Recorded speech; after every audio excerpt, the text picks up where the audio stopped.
Vou pedir que você acompanhe, faça essa leitura comigo. Temos os versículos, equipe. Vai interagir? Tá bom? Então vou ler com você. Deixa eu abrir aqui a minha Bíblia. Vou ler o primeiro, você vai ler o segundo. E aí nós vamos então revezando essa leitura abençoada. Quem está feliz essa manhã para estudar a Bíblia, dê um glória a Deus bem forte. Coisa maravilhosa. João, capítulo de número 10, versículo 1 até o 18. Bota para mim de novo, isso, 1 até o 18. Vamos lá. Versículo 1. Em verdade vos digo, o que não entra pela porta no aprisco das ovelhas, mas sobe por outra parte, esse é ladrão e salteador.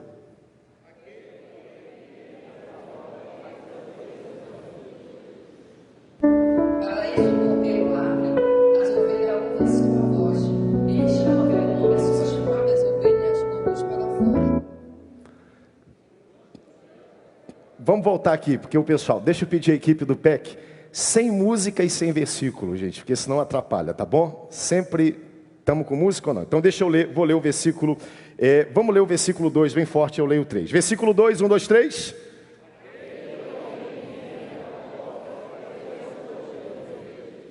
Para este o primeiro abre, as ovelhas ouvem a sua voz, ele chama pelo nome as suas próprias ovelhas e as conduz para fora.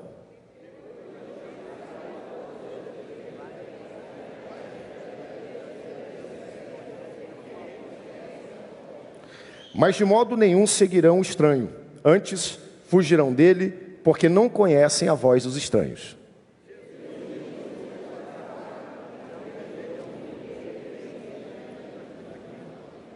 Jesus, pois, lhes afirmou de novo, em verdade vos digo, eu sou a porta das ovelhas.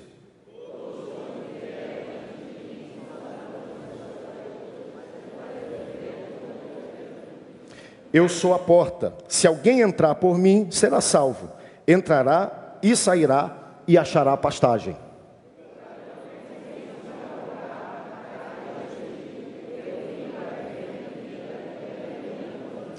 Eu sou o bom pastor que dá a vida pelas suas ovelhas.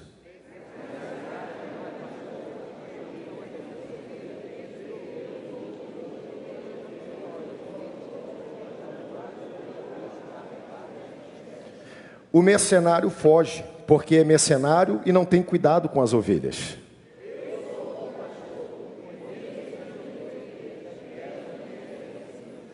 Assim como o Pai me conhece, a mim, e eu conheço o Pai, e dou a vida pelas ovelhas.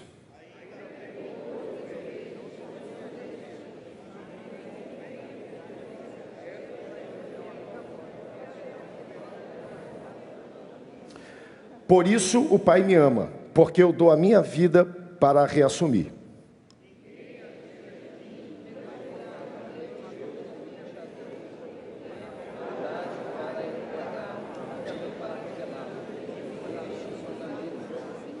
Pai, nós te agradecemos essa manhã pela tua palavra. Pedimos que tu venhas falar ao nosso coração, que podemos ter um encontro essa manhã com o bom pastor, Senhor. O bom pastor que dá a vida pelas suas ovelhas. O ladrão só vem para roubar, matar e destruir, mas tu viestes para dar vida e vida em abundância. Ministramos isso sobre todos que estão presencialmente aqui no Templo Central, aqueles que nos acompanham pela Boas Novas, hoje e que assistirão esse vídeo pela frente. Assim nós te pedimos e te agradecemos em nome de Jesus. Amém e amém. Tome seu assento, corpo sentado, mas a alma de pé. Bom, João capítulo 10 é um texto interessante, bem mais conceitual, então vou pedir que você redobre a sua atenção. Existem alguns capítulos que são mais fáceis de ser ministrados. João 8 e 9 é bem mais fácil. Mas como nossa proposta domingo de manhã é estudar a Bíblia toda de forma sistemática, cronológica, então nós temos aí o capítulo de número 10. É importante dizer que Jesus agora ele vai traçar um paralelo entre ele, o bom pastor, e entre os fariseus, que nesse caso vão aparecer no capítulo 9, a quem Jesus compara aos salteadores. E o capítulo 10, ele está intimamente ligado ao capítulo 7, 8 e 9. Às vezes na Bíblia eu tenho dito muito isso, capítulos e versículos são estratégicos para que a gente possa acessar uma parte específica da Bíblia. Eu cheguei aqui hoje de manhã, falei João 10, você soube aonde encontrar João 10, porque está marcado, mas na inspiração original esses capítulos não estavam lá. E eles às vezes fazem justiça ao texto, porque eles dividem uma narrativa que é única e talvez transfiram a ideia de que isso aconteceu em outro dia. João capítulo 7, nós temos a festa de tabernáculos, a grande cerimônia no final. João capítulo 8, a gente leu aqui, e no último dia da festa, todos foram para sua casa. João capítulo 8, versículo 1, Jesus, porém, foi para o Monte das Oliveiras. E aí nós temos o momento onde Jesus começa a ensinar dentro do templo, onde muita gente estava, e trazem a mulher pega no meio do ato de adultério, como se quem tivesse colocar Jesus numa situação difícil no frio para responder e constrangê-lo. Naquele mesmo dia, saindo daquele lugar, nós temos a cura do cego de nascença. O único caso na Bíblia onde nós temos uma doença no Novo Testamento congênita, onde alguém nasceu com aquela doença. Não quer dizer que outros não tenham nascido, mas a Bíblia aqui tira toda a dúvida, porque ela diz que esse moço nasceu cego.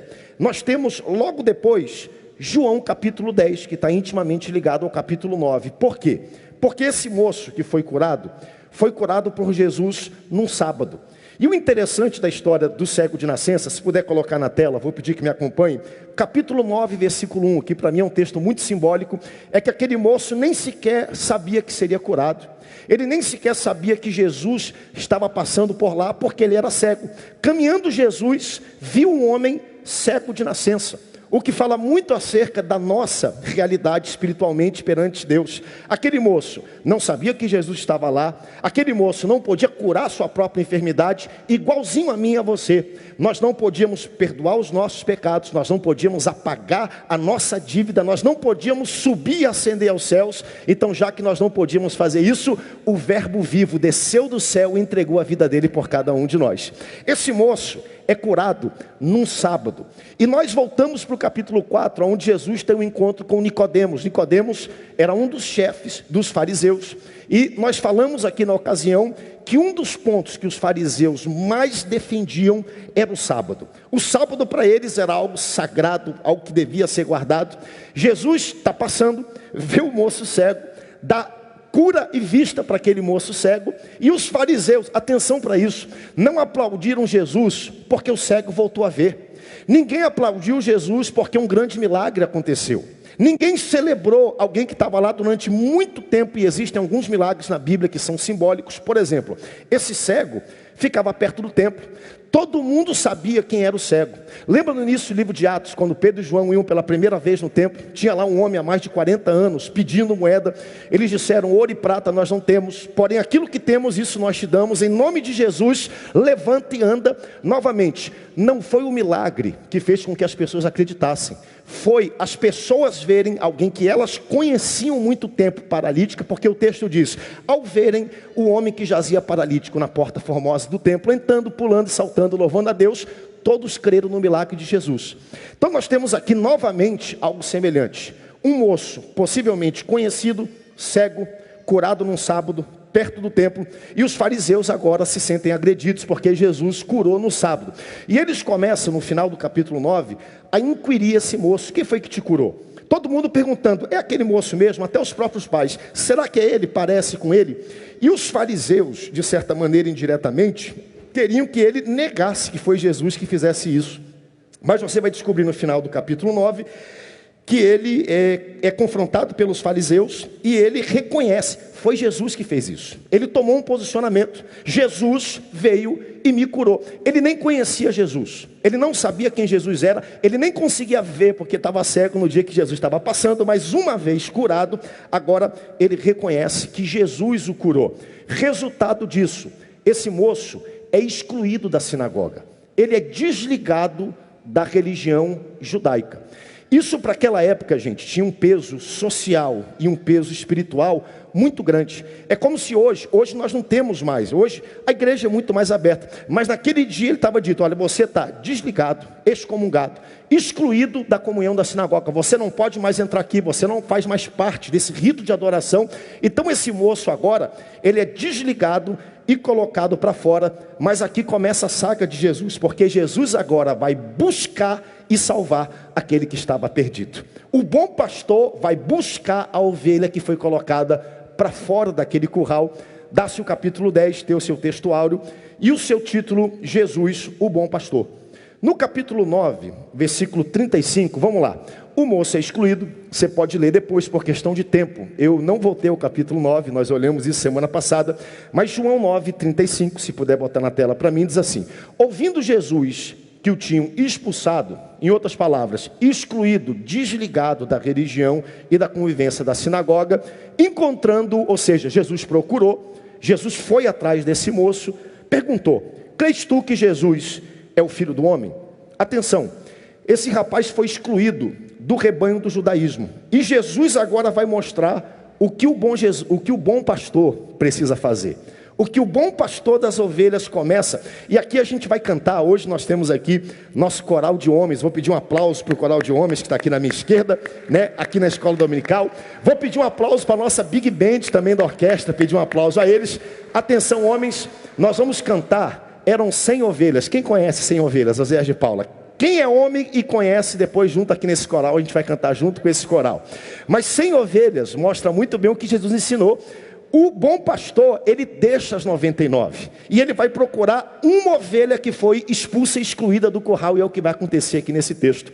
Jesus agora vai modelar, Jesus vai exemplificar com a sua própria vida aquilo que ele iria pregar mais para frente. Ele procura, ele encontra esse homem que por causa do milagre no sábado, atenção, foi excluído porque foi curado. Dá para imaginar um negócio desse? Foi excluído porque foi abençoado por Jesus num sábado, e agora ele é excluído. Jesus procura, Jesus encontra, e aí nós chegamos no capítulo 10. Estou só colocando você no contexto onde Jesus vai falar sobre o papel do bom pastor. Atenção para isso.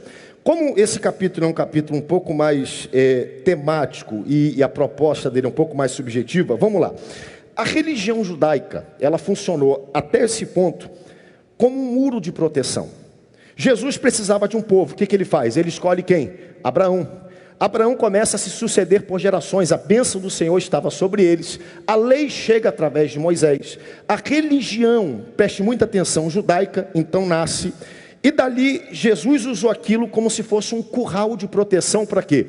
Para que aquele povo tivesse identidade, para que aquele povo pudesse andar unido, para que aquele povo de certa maneira fosse protegida.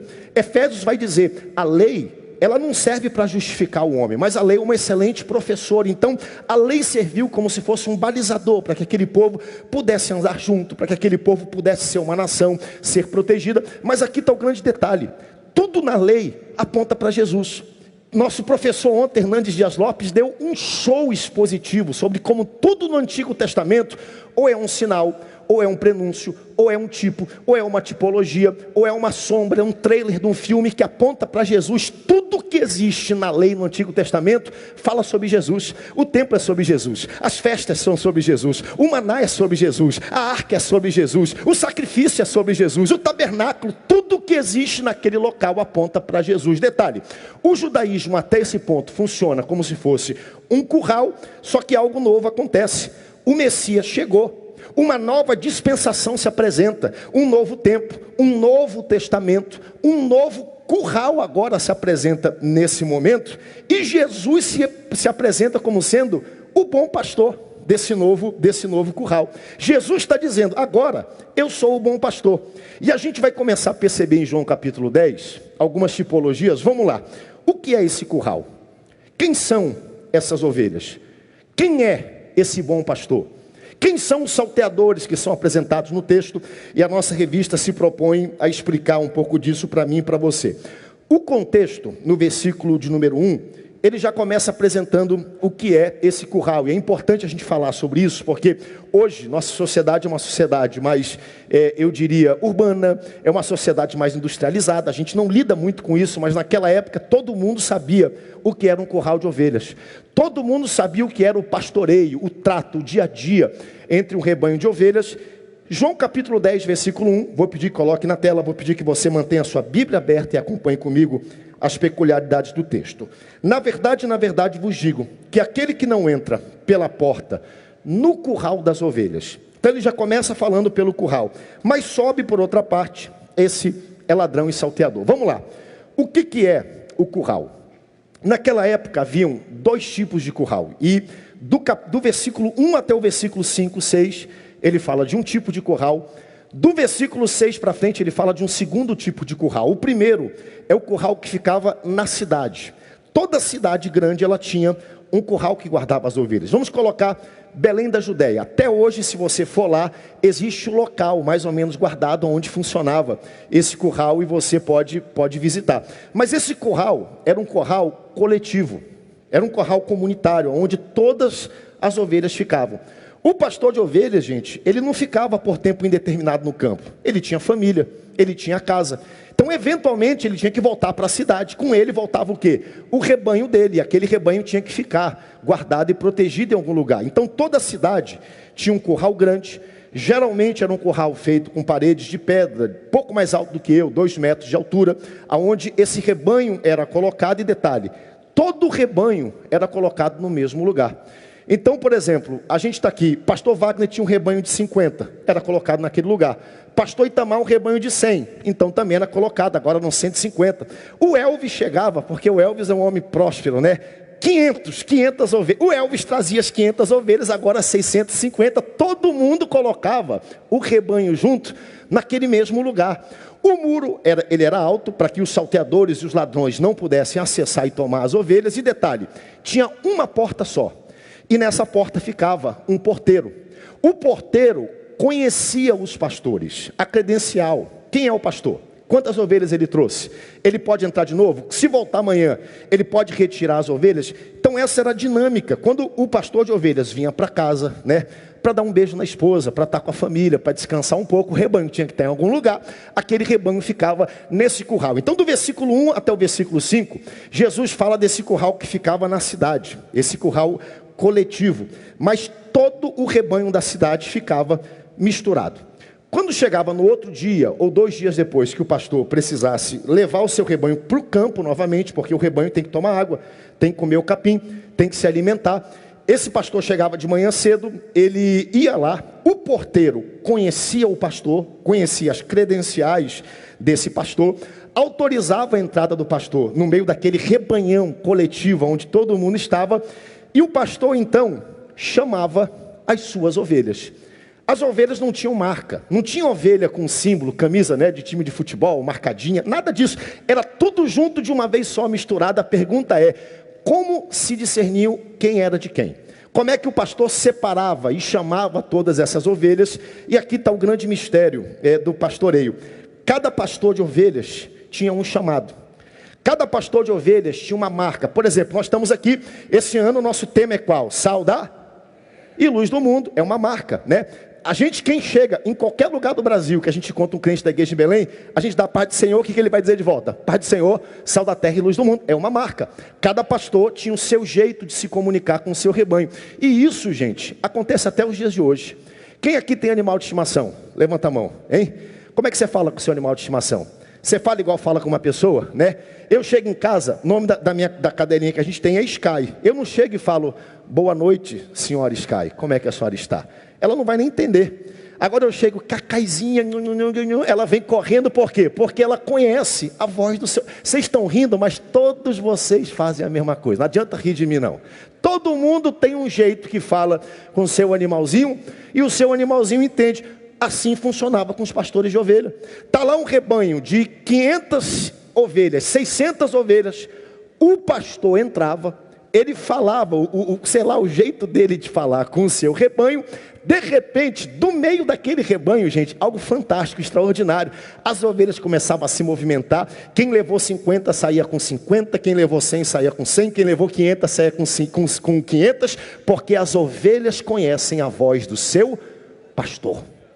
Jesus está usando uma analogia que todo mundo entendia para discernir aqui o papel do bom pastor, para revelar a sua identidade e a sua deidade no meio disso. E as ovelhas conheciam a voz do seu pastor, e o pastor então as tomava, as liderava e levava elas até pastos verdejantes. Levava elas até onde havia água, levava elas até onde havia pasto para que elas pudessem saciar sua sede. Esse é o primeiro tipo de curral. Isso é algo tão forte. Eu estava hoje de manhã, acordei cedo para preparar essa aula, E eu estava lembrando alguns símbolos. Quando eu era criança, a minha avó, missionária Ruth Doris Lemos, ela gostava muito de aqueles discos, né, de vinil, long play, LP que a gente tinha.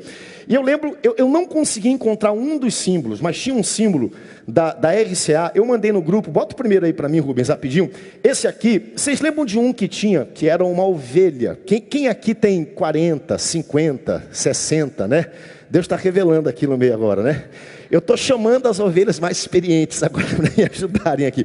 Vocês lembram que tinha um símbolozinho que era uma ovelhinha ouvindo como se fosse assim o negócio? Alguém lembra disso? Da turma mais antiga? Vocês lembram? Né? Esse era o símbolo antigo, ó, como se fosse um cachorrinho ouvindo, mas tinha um que era uma ovelhinha com esse negócio ouvindo. Mas olha o que está escrito embaixo. His Master's Voice. O que é isso? A voz do seu mestre. Tudo isso é tirado de uma tipologia bíblica. Tudo isso que a gente tem foi tirado realmente desse pressuposto de que o pastor tem uma voz, as ovelhas escutam e conhecem a voz do seu pastor e seguem a voz do seu pastor. Pode tirar. Isso é tão certo. Nós temos aqui hoje, no nosso meio, desembargadores, juízes. Tem um caso, está na internet, você pode ver. Aconteceu na Austrália. Austrália e Nova Zelândia detêm o maior rebanho de ovinos, ovelhas do mundo. E na Austrália aconteceu um caso onde um homem foi acusado, de roubar ovelhas. E na verdade ele não roubou, a ovelha era dele. O homem que acusou ele é que tinha roubado as ovelhas e agora, para se safar, disse não, ele que roubou as ovelhas. E aí vamos lá, a gente tem o acusador e o acusado. As ovelhas eram do acusado, mas o acusador disse não, ele roubou as ovelhas, ele queria que o juiz devolvesse para ele. Quando chegou na sala e estão brigando aquela coisa toda, o juiz inteligente falou, vamos fazer o seguinte, aqui não estamos resolvendo nada, manda trazer as ovelhas, vamos colocar a ovelha aqui no tribunal, né? Colocou as ovelhas lá no meio e falou, agora vocês dois, acusador e acusado, saiam lá para fora. Os dois saem. Aí o cara que estava errado já começou a ficar com medo, né? Pô, pera lá. Foi lá para fora e ele falou, você que está acusando, chama as ovelhas. E aí ele fez um grito lá, fez um alarido lá fora, as ovelhas tudo andando, normal, como se nada tivesse acontecido. De repente, o acusado, que era de fato o dono das ovelhas, deu o grito. No momento que ele deu o grito, as ovelhas começaram a soriçar, a se mexer. Elas não conseguiam entender de onde via. Aí o juiz falou, fica gritando por mais tempo. E ele começou a falar, as ovelhas começaram a se enfileirar em direção à porta. Por quê? Porque as ovelhas conhecem. Veredito do juiz foi, esse homem está absolvido, porque as ovelhas conhecem a voz do seu pastor. E nós também conhecemos a voz do nosso pastor. O nome dele é Jesus Cristo. Nós ouvimos a sua voz, nós seguimos a sua direção. Então tudo no capítulo 10 aponta para isso. Detalhe, não é um capítulo cronológico, um capítulo que tem um exemplo de transformação, mas apresenta um princípio, um conceito muito profundo e muito importante. E essa metáfora de ovelhas é usada por toda a Bíblia. A Bíblia diz, dele somos ovelha do seu pastoreio. Salmo 23, eu vou ler daqui a pouco com vocês, um salmo fantástico que fala. E quando a Bíblia fala de ovelhas, e particularmente a Bíblia nos compara a ovelhas, é importante dizer que ovelha na Bíblia e hoje não é um animal muito inteligente. Para não dizer burro, é um animal desprovido de inteligência. Pronto, vamos colocar dessa forma. E a Bíblia nos compara a ovelhas. Pastor, o senhor está dizendo que eu sou burro? Não, eu estou dizendo que às vezes eu e você somos desprovidos de inteligência. Quem pode dizer amém bem forte? É assim que nós somos. E tem gente que se sente desconfortável, né, pastor? Mas a Bíblia nos compara às ovelhas, né? E quando a gente fala dessa intelectualidade da ovelha, tudo, eu pessoalmente creio que quando a Bíblia nos compara à ovelha, ela não está só querendo tratar da questão da pouca intelectualidade que a ovelha tem, mas sim da provisão que Deus dá às suas ovelhas. É justamente o contrário. Porque a ovelha, embora seja um animal desprovida de muita, ela tem alguma inteligência, mas é desprovida de muita inteligência, é o animal na Bíblia mais crente que existe. E quando eu falo crente, não é crente do ponto de vista religioso, crente da capacidade de acreditar em algo, de crer em alguma coisa. A ovelha é o animal mais obediente. Ele tem uma capacidade de ouvir e crer, de ouvir e acreditar. Por exemplo, se você vê uma ovelha, e acontece isso, tem vídeos novamente na internet, uma ovelhinha vai e pula no abismo, tem a fila, a outra nem pergunta, a outra viu a outra fazer, pula. É por isso que o pastor tem que estar lá, porque se perde um rebanho todo assim, porque ela vê e ela crê.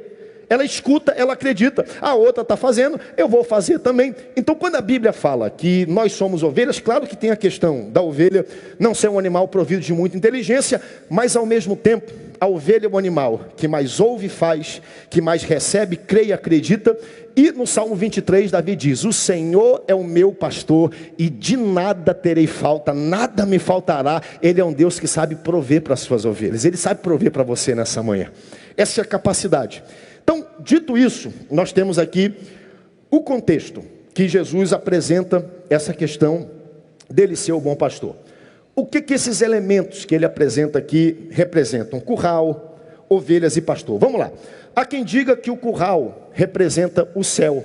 Eu pessoalmente não acredito, porque nesse curral aqui, João, menciona ladrões e salteadores. E no céu não vai ter doença, depressão, não vai ter lágrima, não vai ter dor, não vai ter pecado, não vai ter ladrão, não vai ter salteador. No céu nós seremos redimidos e restaurados para viver uma vida perfeita. Logo, esse curral não é o céu.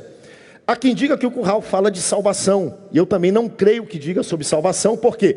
Porque antes de entrarem no curral, já são ovelhas do bom pastor, já foram alcançadas, já pertencem ao bom pastor, então não trata. Então, esse primeiro curral do capítulo 1 até o versículo 1, do capítulo 10, até o versículo 5 e 6, creio eu, e a nossa lição aponta nessa direção, que isso diga respeito à religião prevalente judaica daquela época, da qual aquele moço havia sido expulso porque foi curado num sábado e porque uma nova dispensação se aproximava. Jesus agora chegou, tudo apontava para o bom pastor agora se apresenta na cena. Agora atenção, o foco do texto não está no curral. O foco do texto é o bom pastor que dá vida pelas suas ovelhas.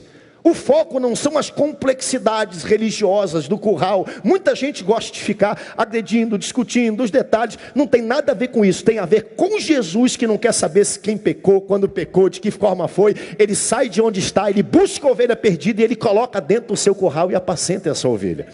O foco do capítulo 10 é Jesus.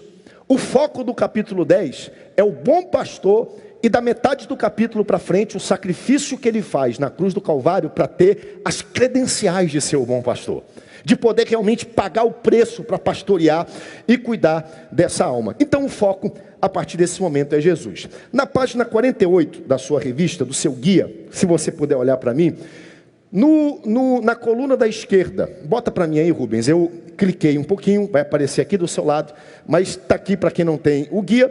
Mas é muito importante que você adquira o guia. Nós não estudamos revista, nós estudamos a Bíblia. Tanto que o tema do nosso estudo, bota a página rapidinho anterior, o tema é João capítulo 10, Jesus, o bom pastor. Então nós não estamos estudando revista, nós não estamos estudando o tema, nós estamos estudando a Bíblia Sagrada. Nosso tema de estudo é João capítulo 10. Mas vamos lá. No iniciozinho, nosso comentarista, ele apresenta as marcas do pastor. Por que eu estou falando isso? Porque o foco desse capítulo não é o curral, não são as ovelhas, não são os salteadores. O foco do capítulo é o bom pastor. E ele vai apresentar agora quais são as características desse bom pastor. E se você tiver e quiser marcar no seu guia, faça isso comigo, mas eu quero ver com você. Vamos lá. Podemos destacar 5 marcas do verdadeiro pastor. Eu poderia nesse texto olhar 7 marcas que eu encontrei aqui, mas vamos para 5 que são as principais marcas. Vamos lá.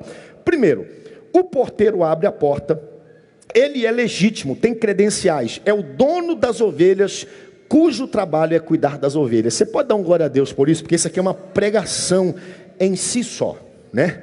Vamos lá, versículo 2, vou pedir para colocar na tela aqui atrás, deixa isso na lateral, diz assim: aquele, porém, que entra pela porta é o pastor das ovelhas. Versículo 1 ele diz: aquele que entra por outro lugar, pula o muro, entra pela janela, faz de outro jeito, pode deixar o 2 aqui, esse é ladrão e salteador. Porém, aquele que entra pela porta, esse é o pastor das ovelhas. Então vamos lá. Primeira coisa aqui que esse texto apresenta são as credenciais de Jesus para ser o bom pastor. Isso é importante ser dito. Pastor Hernandes ontem abriu, e no capítulo 1, ele falou, o livro de João é uma resposta a um pensamento que havia naquela época, de muita gente misturando, crendo, se Jesus havia ou não descido do céu, se era ou não o Filho de Deus. Então aqui novamente, a gente vai visitar esse pensamento no capítulo 10, e as credenciais de Jesus, elas vão ser apresentadas. Primeiro, Jesus não era ladrão. Jesus não entrou pela janela. Jesus não pulou o muro. Jesus não usurpou ovelha. Jesus não chegou de qualquer jeito na cena, se propondo ser alguma coisa que ele não foi, como muitos outros na história fizemos. Jesus, ele tinha credenciais. Por quê? Porque o porteiro abre a porta, ele é legítimo, tem credenciais, é o dono das ovelhas e o trabalho dele é cuidar das ovelhas. Jesus não era ladrão, e aqui eu quero entrar novamente na questão do judaísmo. Gente, Jesus entrou pela porta da frente do judaísmo. Jesus não caiu do céu. Ele veio do céu, mas ele não caiu do céu. Ele não caiu de paraquedas na cena. Ele não é um aventureiro que chegou no meio de um sistema religioso e tentou usurpar para si uma posição que não é sua. Não. Jesus, ele tinha as credenciais para ser o bom pastor daquele rebanho. Todo o Antigo Testamento, toda a lei, toda a tradição judaica, meus amigos, todos os profetas do Antigo Testamento, mais de 350 profecias exatas se cumpriram na vida de Jesus, de onde ele viria, como ele nasceria, aonde ele cresceria, quem seriam seus pais, como seria a sua morte, aonde ele seria enterrado, como ele ressuscitaria, tudo o tempo todo, a tribo que ele nasceu, tudo que Jesus fez estava predito, era uma sombra, era um sinal, era um trailer, e tudo se cumpriu cabalmente na pessoa de um homem, o bom pastor, o nosso Senhor e Salvador Jesus Cristo. Então Jesus tinha credenciais. Jesus podia colocar, não era papel dele fazer isso, mas ele foi apresentando. Ele tinha as credenciais para quê? Para pastorear aquele rebanho.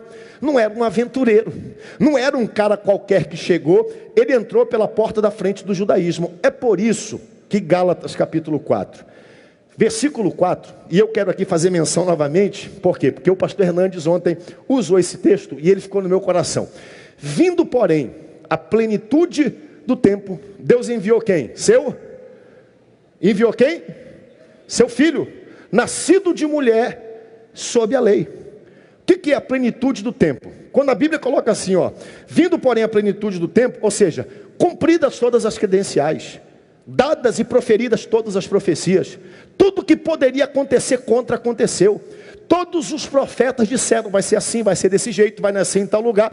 Tudo que tinha, cumprido todos os pré-requisitos, preenchidas todas as credenciais, na plenitude do tempo, Deus enviou Jesus, seu filho, nascido de mulher e nascido sobre a lei. Jesus cumpriu 100% da lei. Jesus cumpriu 100% das profecias. Logo, Jesus tem as credenciais. Jesus pode se apresentar para o porteiro. Jesus pode dizer, esse rebanho aqui é meu, eu vim buscar e eu tenho autoridade sobre ele para levar eles a pastos verdejantes, não só aqui na terra, mas a pastos verdejantes eternos no céu que eu fui preparar lugar. Então Jesus, ele não apenas não era ladrão, mas ele entra pela porta da frente do judaísmo, né? Ponto B, bota aí novamente a página 48. As ovelhas o quê?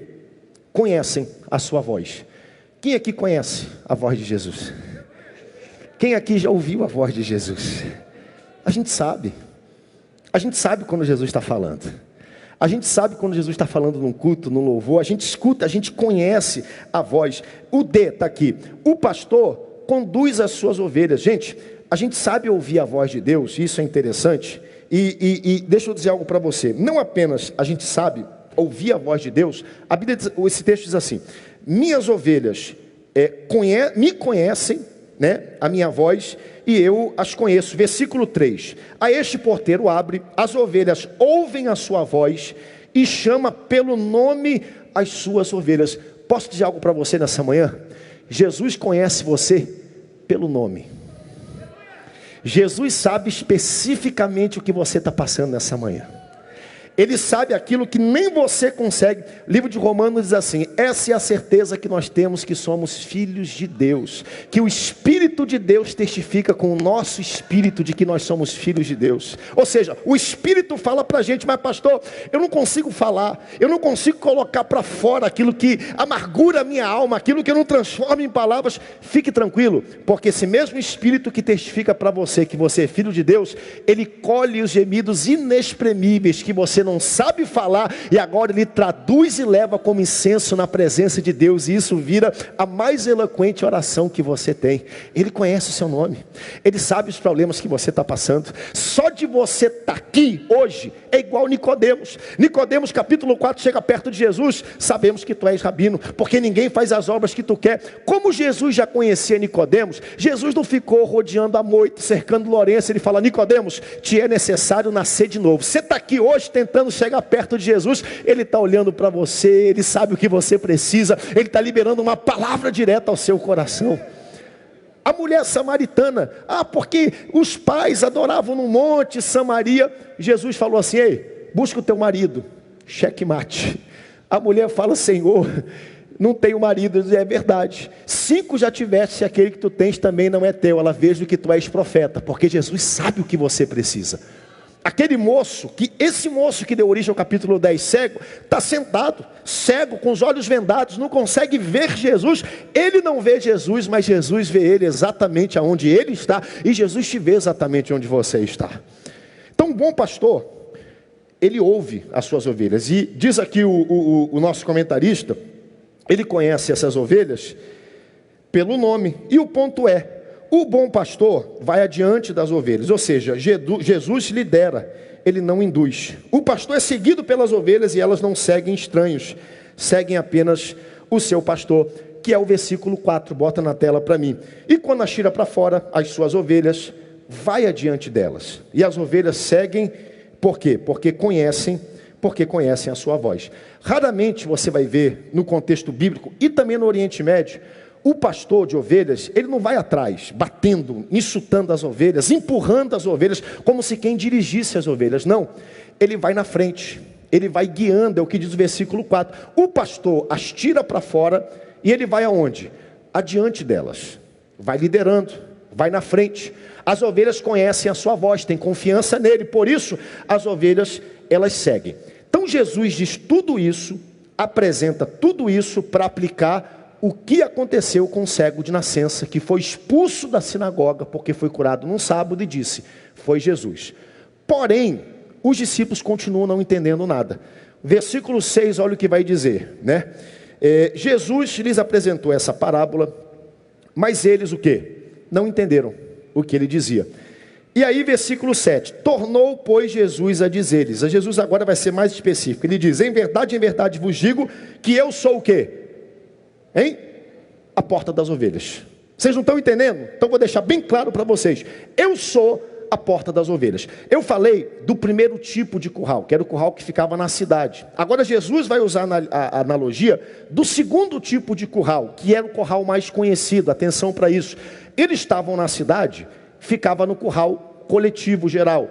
Agora, quando eles saíam para procurar por pastos verdejantes, ou seja, pastos verdes, pastos aonde havia alimento, pastos aonde havia água para aquele rebanho, agora o pastor de ovelhas tinha que fazer um outro curral. Ele pegava galhos, pedaços de troncos, pegava arbustos, pegava pedras, e ele fazia um curral pequeno, baixo. Era um curral menor, porque agora não era coletivo, eram só as ovelhas dele. Olha só como Jesus está dizendo: agora estou falando aqui do meu curral. E ele cercava esse curral. Só que tinha um detalhe: o pastor não tinha como levar uma porta. Imagina só, está no meio cuidando das ovelhas, levando uma porta na costa para fazer o curral e botar a porta. Não. Então esse curral, ele tinha uma porta, só que aqui está a grande questão. Quem era a porta desse curral? O próprio pastor. O pastor ficava deitado. E eu não vou deitar aqui, porque senão vocês vão tirar foto e vão fazer figurinha para o WhatsApp. Então não vou deitar, tá? O pastor deitava, e ele era a própria porta daquele curral. Já ouviu aquela expressão: só vai sair daqui se passar por cima do meu corpo morto ou vivo? Nasceu daí. Por quê? Porque o pastor agora era a porta das ovelhas. Então Jesus está dizendo: vocês não estão entendendo nada? Então eu sou a porta das ovelhas. É uma daquelas declarações: eu sou a luz do mundo. Eu sou o caminho, a verdade e a vida. Algumas declarações que ele vai colocando, e agora ele diz: eu sou a porta das ovelhas. E ele vai declarar isso para cada um de nós, né? O interessante é que no versículo 7, deixa eu correr aqui por causa do tempo. Vamos lá. Tornou, pois, Jesus a dizer: em verdade vos digo que eu sou a porta das ovelhas. Versículo 8. Todos quantos vieram antes de mim são ladrões e salteadores, mas as ovelhas não os ouviram. O versículo 8 é um versículo importantíssimo, e eu já vou terminar. Diz assim: todos quantos vieram antes de mim são ladrões e salteadores. Está fazendo sentido o que eu estou pregando para você nessa manhã? Hein? Tá? É um texto um pouco mais conceitual. Vamos lá. Quando Jesus diz todos que vieram antes de mim, agora ele vai identificou o curral, nós ouvimos, quem é o bom pastor, ladrões e salteadores, ele vai colocar agora aqui nesse texto. Quem são os ladrões e salteadores?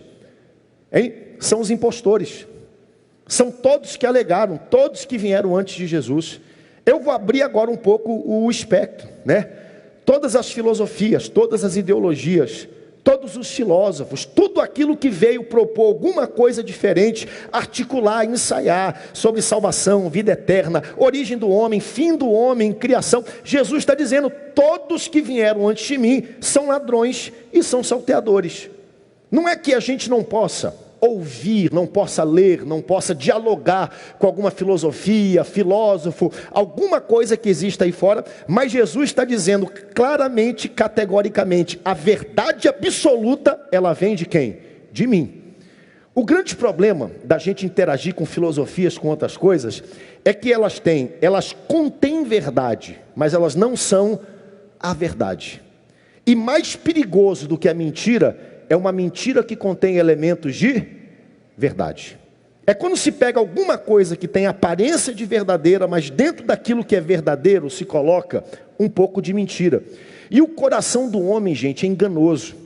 O coração do homem gosta de uma mentira. O coração do homem se apega a essas coisas de uma maneira assim sobrenatural. É por isso que muitos ensinamentos que são falsos, eles começam com verdade, mas ali no meio tem uma casquinha de banana. Por quê? Porque a verdade, ela carrega. Há uma necessidade no coração do homem pela verdade. Há um buraco no coração do homem que só se preenche com a verdade. É por isso que muito do que hoje é usado para treinamento, para outras coisas, pega-se a palavra e dentro da palavra e da Bíblia, que é a verdade, se coloca com outros elementos. Por quê? Porque a verdade, ela vai carregar esses ensinamentos. O que Jesus está dizendo e colocando aqui nesse texto é, e a gente percebe isso lá no capítulo 1, quando a Bíblia diz assim: o verbo vivo habitou entre nós, cheio de graça e cheio de verdade. Jesus está dizendo, a verdade absoluta acerca de muitas coisas está somente em Jesus e nada mais fora de Jesus. Todos que vieram antes de mim, pregando alguma verdade, anunciando alguma verdade, que virão depois de mim também, anunciando filosofias, são ladrões e salteadores, porém a verdade absoluta está somente em Jesus. Eu vou concluir hoje, e eu quero concluir com alguns princípios básicos ao seu coração. Gente, nosso tempo hoje é um tempo tão limitado. Eu estou aqui falando para vocês, quanto tempo tinha, Rubens, que me deram hoje?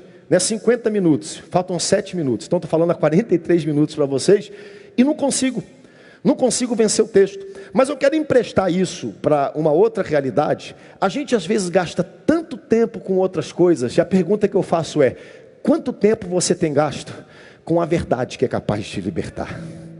Com a verdade absoluta. Pastor, quer dizer que eu não posso interagir com outras coisas? Pode, só que as outras coisas têm verdade, contêm alguma verdade, mas não são a verdade.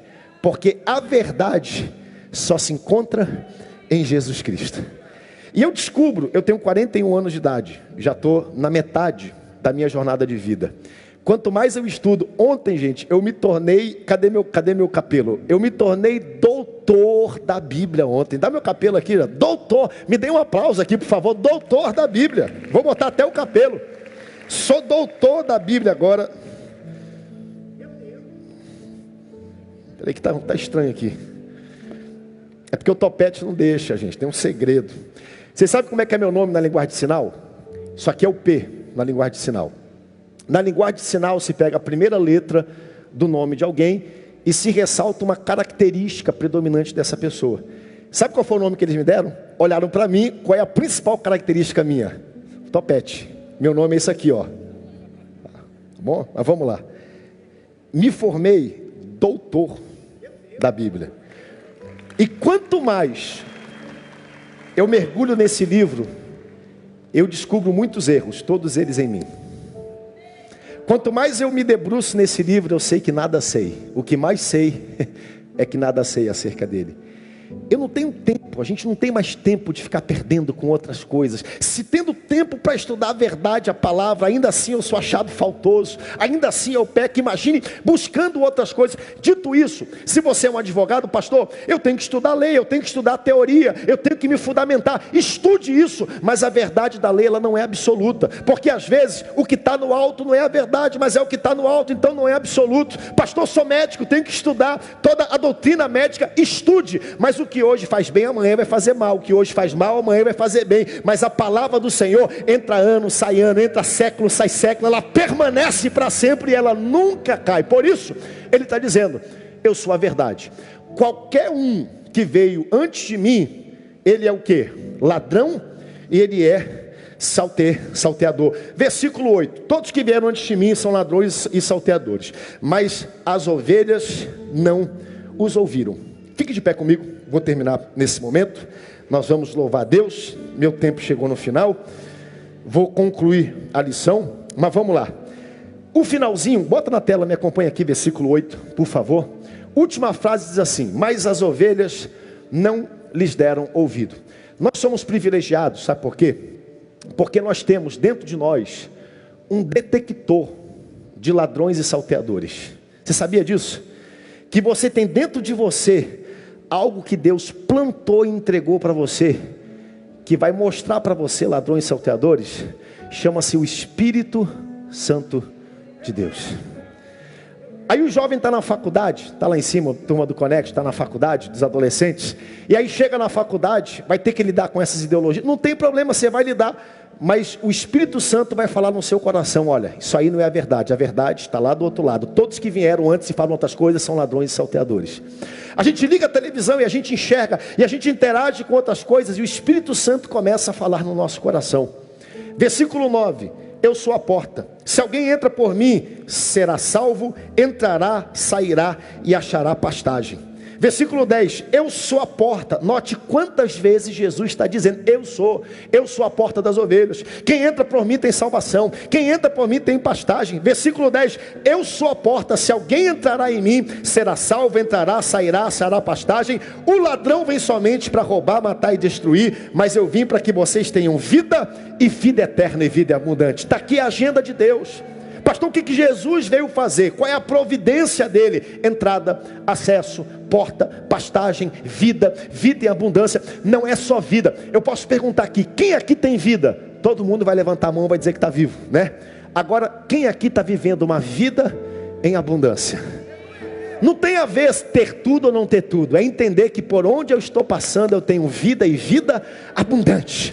Posso ter tudo, minha vida é abundante. Posso estar faltando alguma coisa, minha vida continua abundante em Jesus, porque Ele é o bom pastor que me chamou e me atraiu. Vida e vida em abundância é algo extremamente conceitual. Eu não vou falar dos ladrões, meu tempo já passou, mas vamos lá. Versículo 11, eu sou o bom pastor. O bom pastor que dá a vida pelas suas ovelhas. Jesus disse antes, todos que vieram antes de mim são ladrões e... Pergunto, todos os cristos, irrecristos, impostores de Cristo, imitadores de Cristo, quem foi que subiu na cruz por você e por mim? Quem foi que carregou a cruz? Quem foi que teve coragem de peitar o sistema? Quem foi que teve coragem de se colocar na cruz, levar o cravo nas mãos, levar a lança do lado? Quem era macho para dizer, eu sou o pastor desse rebanho e eu estou disposto a dar a vida pelas minhas ovelhas se eu tiver que dar? Quem foi? Cadê eles? Cadê a história? Quem foi que fez? Que disse que era salvador, que era dono de uma filosofia, que fez o que Jesus fez? Alguém pode até ter feito isso. E eu pergunto, quem foi que ressuscitou? Como havia dito, como as profecias haviam predito. Por isso que ele entrou pela porta da frente. Ele não é um impostor, Ele não é alguém usurpando uma posição que é sua, as credenciais para entrar, para que o porteiro abrisse a porta, para que ele levasse o rebanho. Foi igualzinho o que Davi fez. Ele vai dizer no texto, o mercenário não é assim, porque o mercenário está cuidando das ovelhas. Quando chega o lobo, o leão, como foi com Davi? Davi estava fazendo o quê? Cuidando das ovelhas. Havia lobo, havia leão, havia urso. O que o mercenário faz?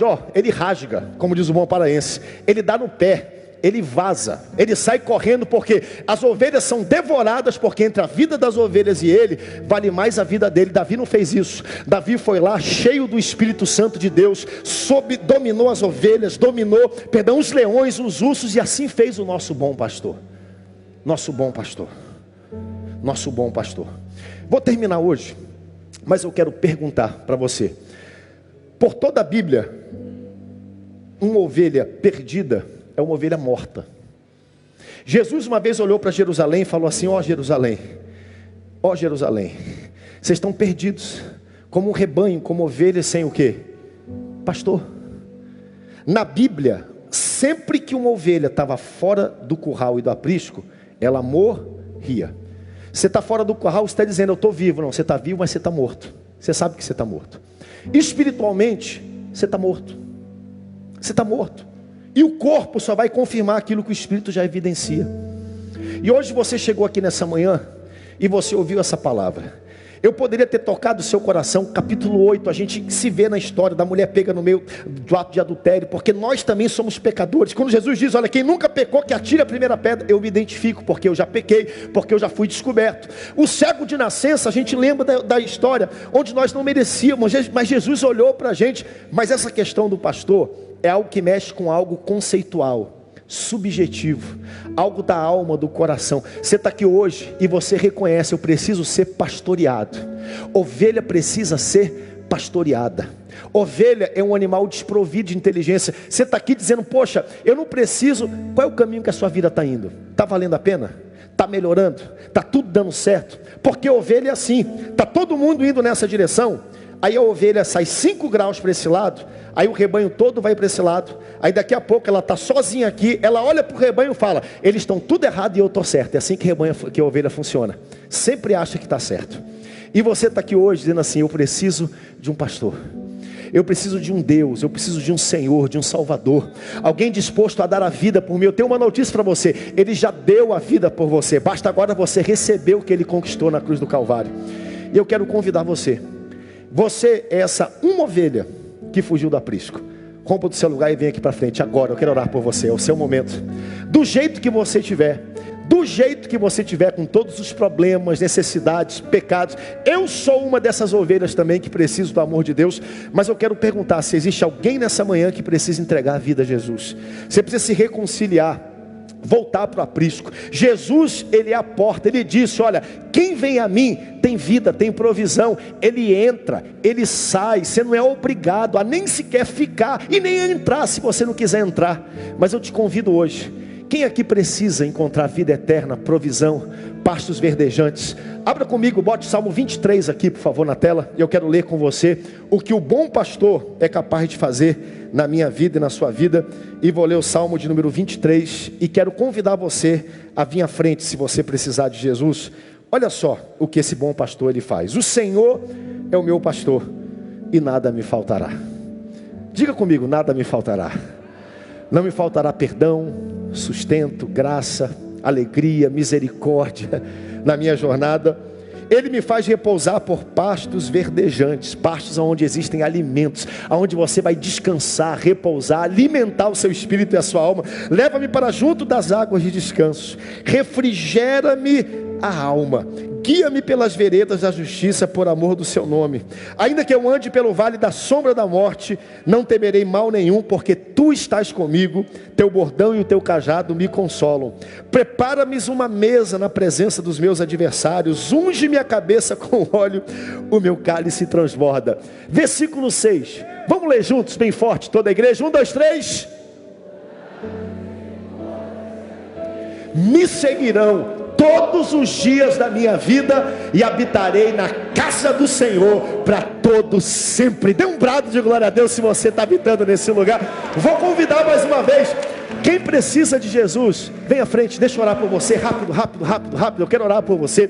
Roupa do seu lugar, do jeito que você tiver. Pastor, eu preciso primeiro melhorar, organizar a minha vida. Você nunca vai organizar nada. Você vai encontrar o bom pastor, e o bom pastor vai ajudar você a organizar a sua vida, vai tirar os carrapatos, vai tirar os embaraços, vai sarar as suas feridas. O bom pastor Jesus está presente aqui nessa manhã. Vem em nome de Jesus. Venha pela tua família, venha pela tua alma, venha pelo teu presente. Eu sinto que tem gente aqui hoje que precisa de Jesus. Há uma guerra acontecendo. Eu quero convidar você, venha. Deus te abençoe, pode chegar, pode aplaudir, pode fazer festa. É a voz do bom pastor, é a voz do bom pastor. Deus te abençoe, moço, Deus te abençoe, moça, Deus te abençoe, pode chegar. O curral de Jesus está aqui, bonito, frondoso. Ele é a porta, Ele está convidando você. Não sou eu que garanto, Ele é que garante. Deus te abençoe, pode chegar, deixa eu orar por você. Chegue nessa manhã, chegue, isso. Da galeria, se tiver alguém aí em cima, eu vou esperar você chegar também, tá bom? Deus te abençoe. Tem mais gente, pode chegar, pode aplaudir essa família. Aplauda o nome de Jesus. Coisa linda e maravilhosa, né? Eu sou o bom pastor que dá a vida pelas suas ovelhas. Deus te abençoe, todos, cheguem, todos. Pai, eu quero te agradecer por essa colheita tão linda, Senhor. Tu és a porta, e a porta está aberta, porta de graça, porta de misericórdia, porta que nesse mesmo dia, aonde tu dissestes, eu sou o bom pastor, trouxeram perante ti uma mulher pega no meio do ato de adultério. Ela não tinha desculpa, o que ela merecia era a morte, Senhor. Mas a tua sabedoria, aquele que é maior do que Salomão, olhou para aqueles homens e disse: quem nunca pecou que atire. Não é nem quem nunca pecou, é aquele que não tem pecado que atire a primeira pedra. E eles, convencidos pelo próprio coração, os acusou, porque eles entenderam: para mim poder julgar, eu preciso não ter pecado, e eu tenho pecado, sou igual a ela. Aquele que não tem pecado, que também estava lá, olhou para aquela mulher e disse: eu sou um Deus de novos começos, novas oportunidades, por isso segue, vive a tua vida e não peques mais. Naquele mesmo dia, saindo, tinha um homem cego que precisava de algo que ele nem sequer comunicou, mas tu sabias, e tu sabes o que eles precisam aqui nessa manhã. E tu disseste para aquele moço, Senhor, que ele enxergasse. Eu quero te pedir que os olhos espirituais sejam abertos agora. Os problemas estão lá do mesmo tamanho, mas eles vão enxergar isso de forma diferente, debaixo de uma nova visão, Senhor, e vão entender que agora fazem parte, Senhor, do teu aprisco, são tuas ovelhas. Tu és o bom pastor, tu és aquele que traz pastos verdejantes, tu és aquele que traz provisão, tu és aquele que livra do leão, do urso, nos protege, nos corrige, nos exorta quando precisamos. Escreve esses nomes no livro da vida, faz morada nesses corações, assim nós te pedimos e te agradecemos, o nome forte e poderoso de Jesus. Amém, amém, amém. Dê um aplauso bem forte a essas pessoas lindas. Deus abençoe. Parabéns.